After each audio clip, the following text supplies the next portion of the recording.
Bien, troisième voie, ça a coupé la vidéo suivante à la fin, parce que je ne crois qu'à un quart d'heure. Des vidéos de plus d'un quart d'heure, il faudrait que je paye, et je n'ai pas du tout envie de payer. Donc, dernière voie de synthèse du glucose, la respiration.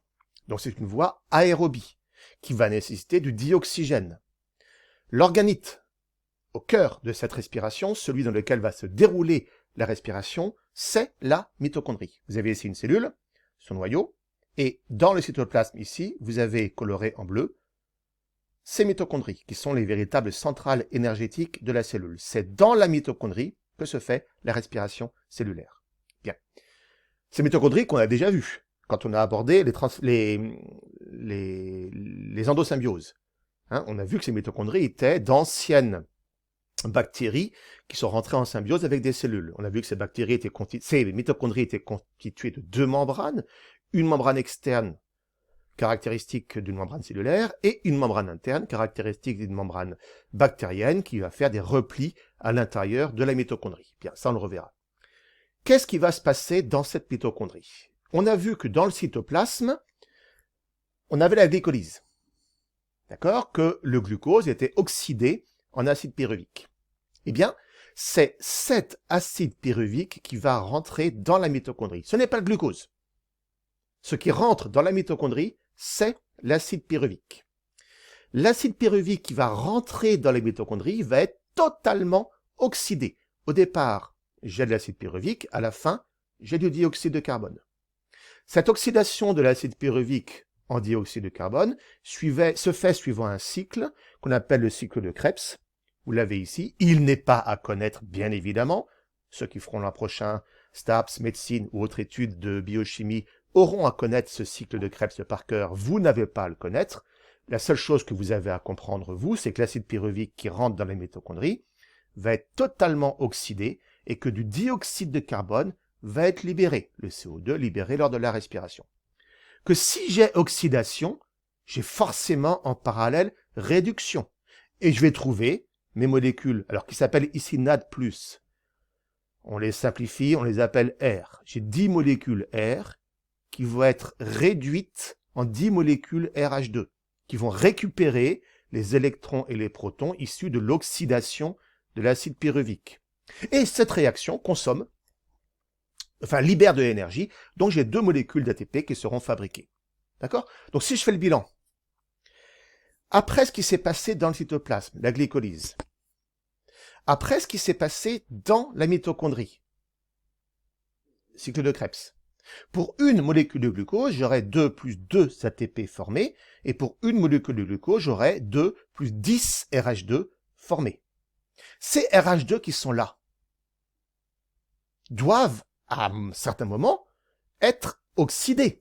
Sinon, il n'y aura plus de composé R pour que cette réaction puisse se faire. Donc ces RH2 qui sont là, il faut les recycler. Il faut que ces RH2 puissent libérer leurs protons et leurs électrons, donc puissent être oxydés. Et pour que ces RH2 puissent être oxydés pour redonner un composé R, il faut qu'en parallèle, il y ait une réduction. Je vous rappelle, il y a oxydation lorsqu'il y a perte d'électrons, il y a réduction lorsqu'il y a gain d'électrons. Quels sont les éléments qui vont récupérer ces électrons et ces protons issus de l'oxydation de RH2? Eh bien, c'est un élément qu'on n'a pas encore évoqué, d'accord, qui est absolument essentiel, qui est l'oxygène, puisque l'oxygène intervient dans la respiration. Les composés RH2 vont être oxydés en R. Ces composés RH2 oxydés en R vont libérer des protons, des électrons. Ces protons, ces électrons vont être récupérés par le dioxygène, qui alors va être ici réduite en eau, H2O. L'oxygène va capter les protons, les électrons. C'est une réduction. Il y a oxydation lorsqu'il y a perte d'électrons, il y a réduction lorsqu'il y a gain d'électrons. L'oxygène va gagner des électrons et des protons pour libérer de l'eau. Et bon, là, il y a 3 pointillés. Pourquoi? Parce qu'il y a plein d'autres choses qui se déroulent entre ça et ça. Vous n'avez pas à les connaître.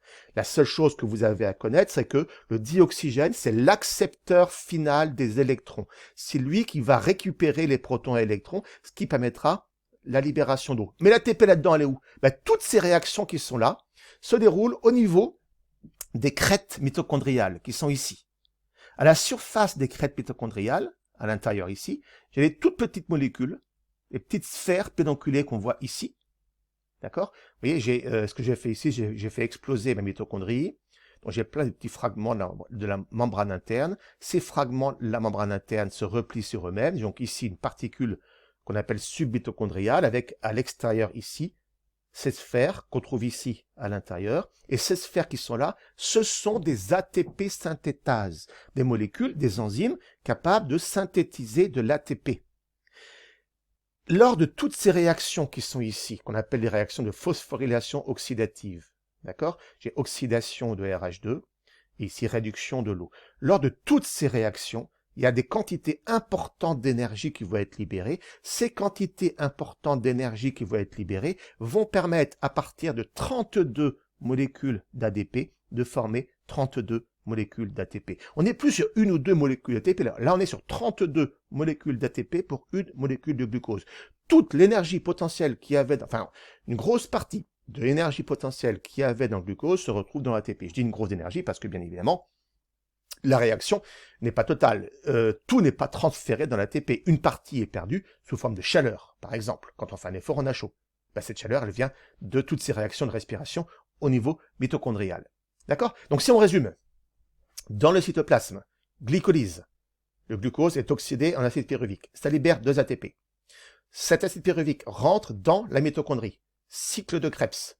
Oxydation. Ça libère 2 ATP. À la fin de toutes ces deux réactions, mes composés R ont récupéré les protons et les électrons. J'ai donc des composés RH2. Ces composés RH2, il faut absolument les oxyder. Ça se passe au niveau des crêtes mitochondriales. C'est ce qu'on appelle la chaîne respiratoire. Cette oxydation de RH2 pour refabriquer, reformer, recycler des composés R, c'est une réaction qui va permettre de fabriquer 32 molécules d'ATP. Donc pour une molécule de glucose au départ, je vais avoir à la fin 32 molécules d'ATP qui vont être fabriquées. L'oxygène est accepteur final des électrons. Rentre dans la mitochondrie l'acide pyruvique. L'acide pyruvique provient d'une réaction de glycolyse qui se déroule dans le cytoplasme, qui a déjà fabriqué 2 ATP. Cet acide pyruvique rentre dans la mitochondrie, va être oxydé au niveau d'un ensemble de réactions qu'on appelle le cycle de Krebs. Ces réactions libèrent du dioxyde de carbone qui, bien sûr, va être évacué. Ça fabrique de l'ATP. D'accord? Toutes ces réactions qui sont là, plus l'acide pyruvique, fabriquent des composés RH2. Ces composés RH2 réduits doivent être oxydés. L'oxygène, accepteur final d'électrons, va récupérer les protons et les électrons. Ça se passe au niveau de la crête mitochondriale, au niveau de ce qu'on appelle la chaîne respiratoire, dont le détail est extrêmement compliqué. Vous n'allez pas à le connaître, vous le connaîtrez plus tard l'an prochain.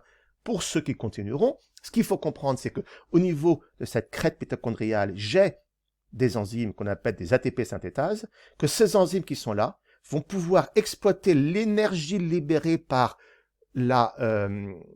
l'oxydation de RH2 ou de NADH ici, pour fabriquer de l'ATP. Donc au total, j'ai pour une molécule de glucose, 32 molécules d'ATP libérées. À la fin de la respiration, je n'ai plus d'énergie potentielle puisque ce qui est libéré, c'est du dioxyde de carbone, CO2, plus de l'eau. Cette eau, d'où vient-elle? Elle vient de, ici, l'oxydation, pardon, la réduction du dioxygène. Il y a oxydation lorsqu'il y a perte d'électrons, il y a réduction lorsqu'il y a gain d'électrons. L'oxygène gagne des protons, des électrons pour former de l'eau. Donc cette eau qui est formée ici, elle vient de la réduction du dioxygène. D'où l'équation finale de la respiration, glucose, C6H12O6, plus 6 oxygène, donne 6 CO2, plus de l'H2O. L'oxygène est plus de l'H2O, plus 32 ATP. Enfin 32 plus 2, plus 2. Hein, 32 ATP fabriqués ici, plus 2 ici, plus 2 ici. Donc au total, 32, 34, 36 ATP. D'accord? Donc voilà, à la fin, où on arrive. Là, on a une réaction aérobie qui consomme du dioxygène et qui va, à la fin, aboutir à la libération d'éléments qui n'ont plus d'énergie potentielle. La plupart de l'énergie qui est dans le glucose a été transférée dans l'ATP. Je dis bien la plupart et pas toute l'énergie, parce qu'une grosse partie, pendant cette conversion, a été perdue sous forme de chaleur. Quand on fait un effort, on respire plus. Quand on respire plus et quand on fait l'effort, on a chaud. D'accord? Ces réactions, une partie de l'énergie qu'il y a dans le glucose est perdue sous forme de chaleur. Voilà pour cette respiration cellulaire. Dans le cadre de ce chapitre, on a un dernier point bonus à voir, que on verra, je pense, en mode exercice, ou je ne sais pas encore, on verra en fonction du temps. Le fait que des substances exogènes, des produits dopants, peuvent intervenir sur la masse musculaire, peuvent intervenir sur le métabolisme musculaire pour augmenter les capacités du sportif, c'est ce qu'on appelle le dopage. Ce dopage ayant des conséquences graves sur la santé. Je ne sais pas encore comment est-ce qu'on traitera ce point-là, est-ce qu'on traitera en cours ou en exercice. On verra quand on y sera arrivé.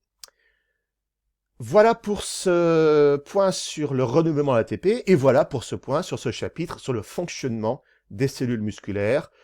Surtout, prenez bien tout ça en note. L'expérience montre que c'est pas forcément facile de travailler avec une vidéo, que vous ne prenez pas forcément tout en note, et quand on vous demande derrière de restituer vos connaissances, il y a des manques. Donc regardez, re-regardez, re-re-re-regardez cette vidéo, travaillez là, prenez des notes pour être absolument au point sur les connaissances associées à ce chapitre. L'énergie qui est utilisée ici vient du glucose. Donc le point suivant, le chapitre 18, traitera de ce glucose et de la manière dont l'organisme est capable de stocker et de libérer le glucose en fonction des besoins et des troubles associés à ce stockage du glucose qu'on appelle les diabètes. Ça sera le chapitre suivant. Voilà, à vous de travailler.